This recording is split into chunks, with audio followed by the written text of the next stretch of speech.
Oh, this one Yeah, by Percy Bysshe Shelley. Percy Bysshe Shelley. Yeah. Um, Bysshe? so Percy Shelley is actually the husband of a more famous Shelley, Mary Shelley. I knew that one. Yeah, Mary Shelley, of course. She's the author of Frankenstein.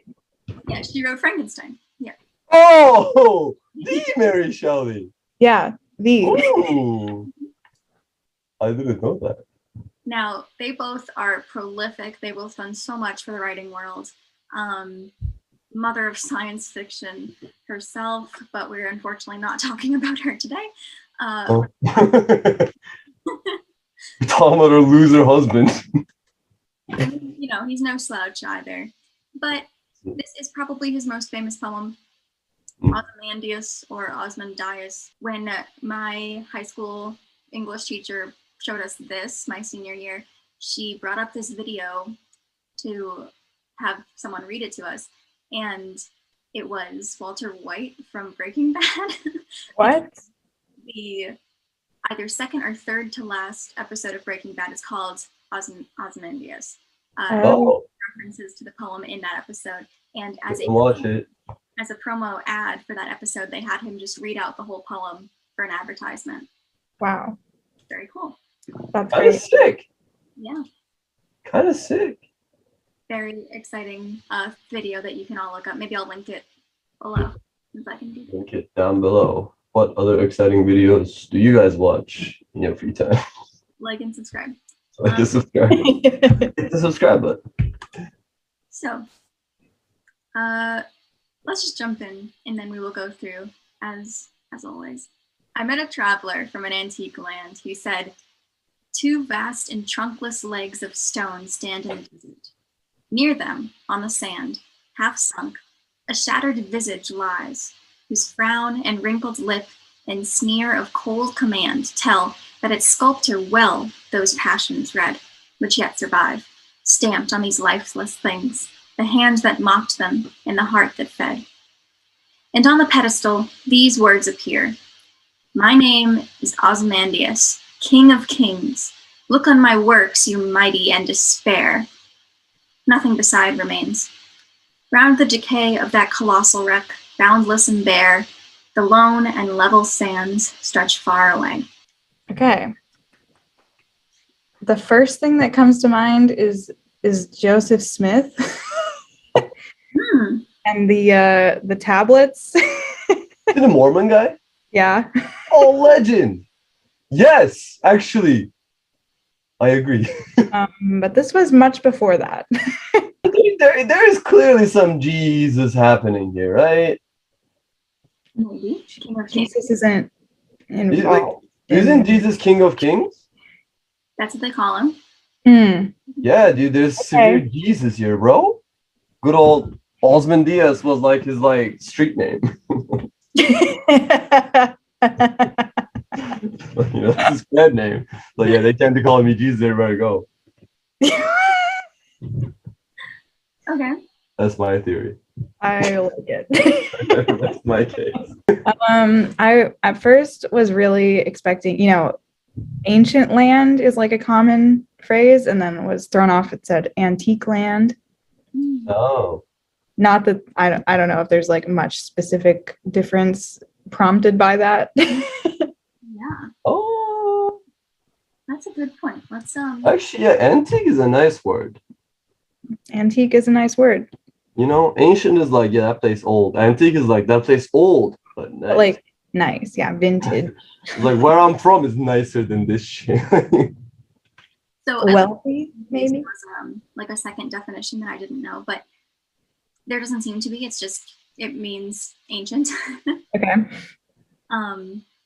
But yeah, it is a nice word to be using. Where did that tap?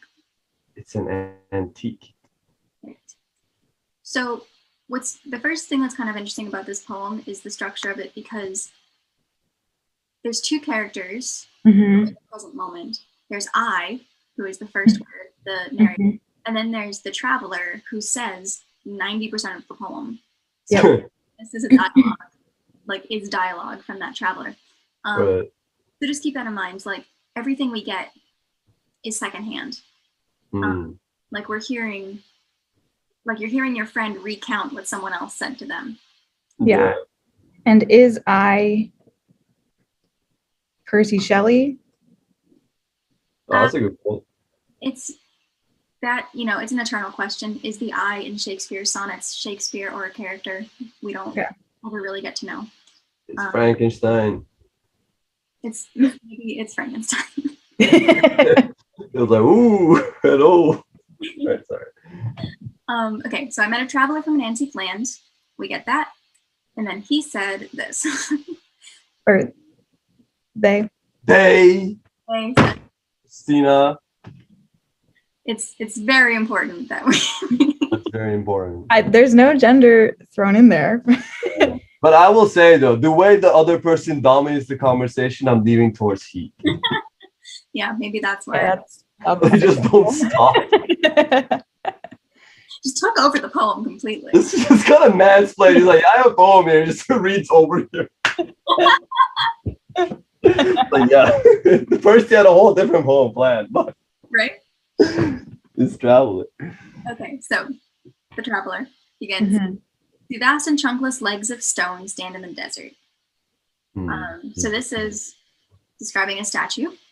Oh, I was actually thinking like pillars, but word. Yeah. Yeah, I mean, so it could also be describing, like, it could be artsy way to say pillars, but traditionally the way to understand it is that there was a statue, a really tall statue of this guy named Ozymandias. So in the desert, his legs are still standing. So it's like he was knocked over somehow, like the statue broke in half. Oh, that's what he means, trunkless. Huh? Yeah. No torso. Yes. Just chatty legs. Trunk is like another word for butt, so the butt is gone. Ooh. Just legs. Near them, on the sand, half sunk, a shattered visage lies, and a visage is like a face. So half sunk sand is a face, like that. And you can still see the frown and the wrinkled lip and the sneer of cold command. So angry king. That its sculptor well those passions read, which yet survive, stamped on these lifeless things. So the sculptor, whoever did it, was good at their job, is what this is saying. Nice. Really well, he knew these passions well, so he saw this face, studied it well. But also this is a face that this king often made, is what he's kind of getting at. Like, I'm unhappy. Yeah, I can't really think of a good example, but it's like when you're doing an impression, like if you do a Trump impression, people are like, yeah. So it's like this was his face. Just imagine you walk in the desert and just Trump like yee. Yeah, that'd be an image. Yeah. An image. Please don't think of that, because just walking like, oh. Word. Okay, so he's known. This king seems to be known for being like sneering, angry. So that still survives. So what this expression is telling us about this king is that he was like mocking his people, like he wasn't good there, this kind of thing. So on the pedestal, these words appeared. So now we are getting someone telling us what's oh my god. And the words that appear are, my name is Ozymandias, king of kings, look on my works, ye mighty and despair. So very intimidating, right? But nothing beside remains. So around the decay, so around this colossal wreck, this destroyed statue, there's nothing but boundless, bare, lone and level sands. We're in the desert, remember? So think like how you might imagine the pyramids, like pyramid, sand forever. That's kind of right. But he's saying, look on my works and despair. There's nothing. The works are gone. Yeah. The works are lost to time. Yeah, it didn't work so well. And despair because they're gone, So that's or because like how good they were, and you'll never achieve it, but we don't know. Mm-hmm.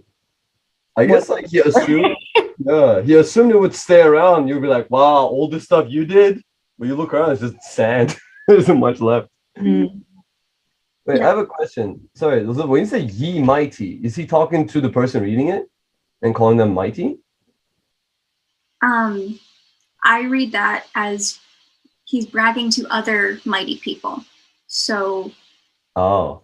if, you know, we'll use Trump again. Like Trump is like, oh, I just, have the biggest house. you know, because I'm awesome. Like he's kind of bragging to other world leaders about how cool he is. Uh-huh, uh-huh. It is kind of a Trumpy thing to do. Yeah, no. Yeah. So that's what I see Ozymandias was doing, because he commissioned this artwork, right? He's the king. Yeah. Like, do this Right. statue with me, make me look scary, so that all the other kings, I'm the king of kings, so that all the other kings know that I am awesome. Uh-huh. But And they despair. but it's all ruins. Mhm. Nothing. Because it wasn't that mighty. Wasn't mighty enough to last. Yeah. Yo. And like out of his image, all that's left is also his chatty legs and nothing else. Yeah, and half a face. You know, half a face. Probably the thing he wanted most for people to remember. Gonk. Yeah. Rip. So this can be applied to so many things. Mm-hmm. Like old empires, you can think of Rome and Egypt and things like that. Rome is a good one because the collapse of Rome is so well taught and understood. Like, if you could imagine like a statue of Julius Caesar or something that's like, despair, I am an evil. It's like, not anymore. That would have been scary 2,000 years ago. Yeah. Yeah. And bro, Turkey represent. We got him. The difference is we know what happened to Caesar.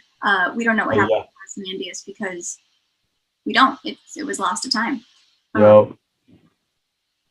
So this is compared to the end of Breaking Bad, or Breaking Bad compared itself to this poem. I should say, Oh, yeah. titled itself after this poem. And if you know, spoilers, stop watching right now if you don't want to spoil for a show that ended 15 years ago. But I haven't seen it. you haven't Marat, what do I you thought the show ended when Gus died. I didn't know there were like so many. season after that. Yeah, I didn't know that. I thought like Gus, like, spoilers. Gus had the whole like half Gus. Yeah. And I'm like, oh, that's a great ending. Okay, well, there's another season after that.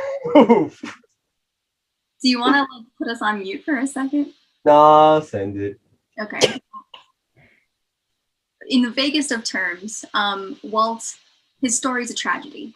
Okay, so like things go badly, and his beautiful meth empire crumbles, similar to what happened seemingly to Ozymandias. So we actually get this really cool scene when something really tragic happens. Text. And Walter is in despair, and he like falls to the ground sideways, and you kind of get the image of that visit. Oh, That's sick. that is good. Right? And it ties into all of this, right? Like he built all these wonderful things. Nothing remains except sadness and sand in the desert. Just Oh, I see this picture. That's awesome. Oh, wow, that's actually a really cool scene. And not many spoilers. There you go. And yeah, he is in sand. Look at that. Also, there's a bad ending in the show? There's a what? Bad ending? I mean, there's an ending to the show. Okay. I thought it was pretty good. Well, that's good to know that there's an ending to the show. Interesting. I mean, for Breaking Bad, this is a really cool. Would you call it an allegory? Like, what is the word for this? Like, it's a very good reference. Reference or allusion. You know, very, very good reference or allusion, from what I remember. Yeah, what I really like with that, not just like that one moment, but we know what Walt's empire looks like, but we shouldn't really, like, if Walter White was a real person, nobody would really know how big it got and how impressive he was, except for very few people who are in his inner circle. You and I wouldn't know as just like people. So it's the exact same thing. Like we don't know, the outside world doesn't know how big Walter White got, and we in this story don't know how amazing and powerful Ozymandias got. Right. So it's just like, it's interest piquing to us, the reader, but also it kind of makes you wonder about your own legacy. As big as you get, will you be remembered? And that, I think, is where like the lesson lies. We don't know what happened to Ozymandias. Right. We do know that he was cruel and mean, it seems. It wasn't great. We figured that much. Yeah. So if you can, stretch a little bit, and maybe he got taken down by another king, or maybe his people had an uprising, or whatever happened. That could be part of it. And maybe the King of Kings came. Maybe Jesus came down and smited. Jesus came down, like, yo. Yoink. Regardless, maybe be a little kinder, and you'll have a better legacy. One would hope. One would hope. Definitely didn't work for Walter White. We know that much. He did. Yeah. He did a lot of not great stuff. Yeah. Like looking at this from the whole King of Kings thing, what if we do take this as like a literal Jesus allegory, or whatever you want to call it? And like, this is a reference to Jesus and his influence dying over time. Because what was that, like, have you guys read American Gods? No. I guess this isn't a spoiler of it, but like in American Gods, the power of gods depend on how much people believe in them, like truly are devoted to them.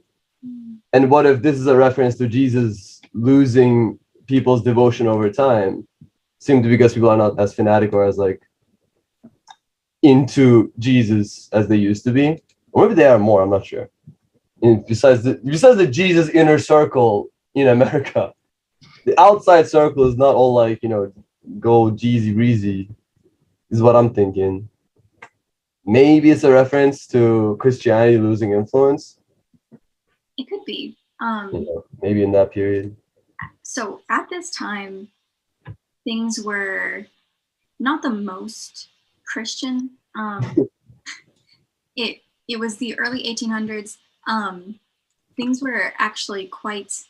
Now I'll have to fix this if I forgot this information, if I remember it incorrectly. But things were very actually like inward focused. There's lots of poetry like Walt Whitman and such around this time that's very much like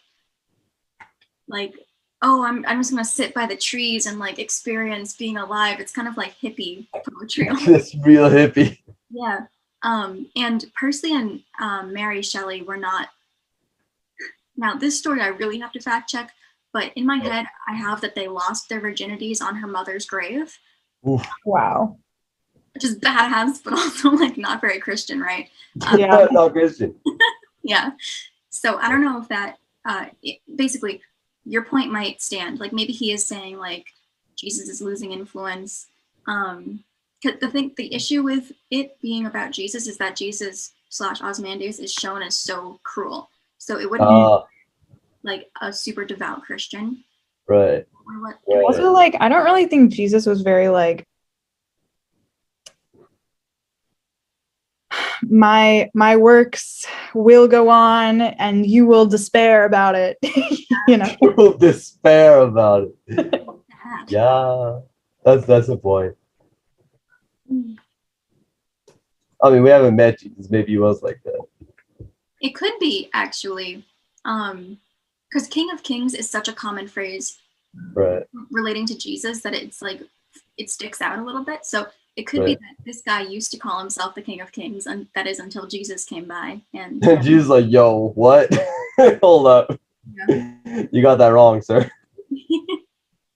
Think again. Think again. That's also kind of a dick move. It's like, I don't know, it's like a new rapper coming in and calling themselves Yeezy instead of Kanye. Like, that's a big dick move. And then we remember the other Yeezy and forget Kanye. Mm. It's kind of, I guess, that kind of move, but Ozymandias is the Kanye of his times, which fits, I feel. Maybe it was just like a diss track. This was just a diss track. He was just dissing everyone else. That is my weakest theory so far. I'm not gonna stand behind that one. That's a cool one. Yeah, it's a favorite of mine. Hmm. I like that it's I love things that are easy to understand, but there's still so much depth to them. Like, Right. you know, there's not much to the poem, it looks like, but then we can talk about it for a long time and keep thinking many things. I have one last theory. Is that chill? Yeah. What Yes, chill. Oh, what if this poem is about himself, Percy? Where he thought he was maybe like he had like a cool inner circle where I was like, yo, Percy, you're so smart, you're so cool, you blow my mind. But then his wife writes Frankenstein. And then Percy's like, but I was king of kings of poetry. But then Frankenstein sweeps it out like he is gone from history. And he's like, bro, how about me though? She's And you know, the king, but I am queen, bitch. she's the queen, bish. And then, yeah, just queens him out. Yeah, that could be true. You know, I mean, I think that there's like a fear in there. Like this guy was so sure that everyone was gonna remember him forever, and yet nothing. Yeah, I don't know who Percy Bysshe Shelley is. I don't even know how to say his name. This is cool. Is this like a well-known poem? Yeah. I guess it was on Breaking Bad. Yeah. It was Well known enough. Known enough. people often teach it in high school because, like what we were saying, it's kind of easy. Not easy, but it's like easy to understand the plot. You know, like. Right. Right. Where did he come up with the name Ozymandias? Oh, wait, it's the Greek name for the pharaoh Ramses. Ooh. Oh, it's a pharaoh. Yeah, that's right. Oh, we remembered him. Yeah. Stands make a lot of sense now, don't they? Yep. There we go. Ramses the second. Well, it wasn't Jesus. Wasn't Jesus. Okay. So legit person, not Jesus. No, Jesus, we have decided the Jesus Real pharaoh. Real is pharaoh. a real pharaoh. God damn. Yeah, not much is left of what he left behind. Yeah. That's kind of cool. So it is okay. So with that piece to it, even so, we do know Ramses' name. We know his tomb. We know his story. Actually, I don't think we had. I feel like that was a more recent discovery than Percy. Percy's lifespan. Like I don't think. I think the two, because the 1920s is when they were doing lots of excavations on the tombs there. So I don't know if he would have, because we do know like the history of Ramses because of the tomb, but whatever. I have Wikipedia. In 1817, Shelley began writing the poem Ozymandias after the British Museum acquired the younger Memnon, a head and torso fragment of the statue of Ramses II, which dated from the 13th century BC.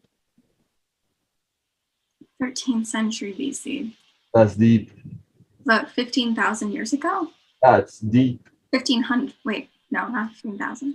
13th century? 100. Yeah, I mean, that's what, 2,000, 3,000 years ago? Jesus. That's deep. Okay, so the torso part arrived in the British Museum, and then Shelley was like, must still be some legs out there. Legs out. Yeah, actually. Oh, this is actually great. Yeah. Statement still holds true. Definitely. In the 1800s was not anywhere close to like the power and influence that Egypt of the ancient world once had, right? Right. So a little more. It's cool. Like a perspective check on how nothing we do is permanent. Damn. That's deep. That's deep. It's just kind of cool that we can just like trace his influence right back through Wikipedia. Right. It's like, I wonder why he wrote this poem. Oh yeah, he saw this on the news. That's why he wrote the poem. Seeing ancient people reconstructed like this always is so weird to me because it's like, oh, they look like normal people. Which like that people have looked like people forever, but like seeing Look like people. like it clicks for me. I think it's like, oh, They were people. Yeah, they look just like now. They had weird tastes, just like now. I agree with that. Especially like, I don't know, ancient Egypt is pretty old, and you'd imagine like there would be certain fashion choices or makeup choices, but nah, they still been using eyeliner. That still looks fresh. They still do their eyebrows the same. That looked fresh back then, looks fresh now. I say like ancient fashion is something I'm mildly interested in. Me too. There's a great exhibit in the Boston Museum of Art. I don't know if it's still there, the Fine Art Museum, but it was Egyptian jewelry, really from Egypt. And like, I love it because most of it is stuff that you'd expect, like you might wear it today. Yeah, like you'd be flexing, like word. Yeah. And it's just like people have always loved like gemstones. Like people saw emeralds back then and thought they were cool too. Like, right. It's just, like a piece of humanity. We have not, how do you say, surpassed that need. That need to wear sparkly rocks. Yeah, it still looks fresh. Yeah. Sparkly is always fun. Sparkle is always good. Sparkle is always in fashion. I put glitter on my face every day. Like for glitter. Like for sparkles always being in fashion. Yeah. Like if you attach your eyebrows with glitter glue every morning, just like I do. Sure. If you don't do it, you have no fashion sense. And also subscribe for sparkles. Also, you can get real sparkly at maniology.com with the code SHIP10 for 10% off. We're doing that forever. It's just a code that we have. Oh, right on. Well, we do that. Maniology. Do that. Go mania. Got some raindrops today. Woo! Drops, dude. Yeah, look. Those are nice. Oh, you can't see it? That's a shame. Oh. Yeah. See you next time. See you on the flip.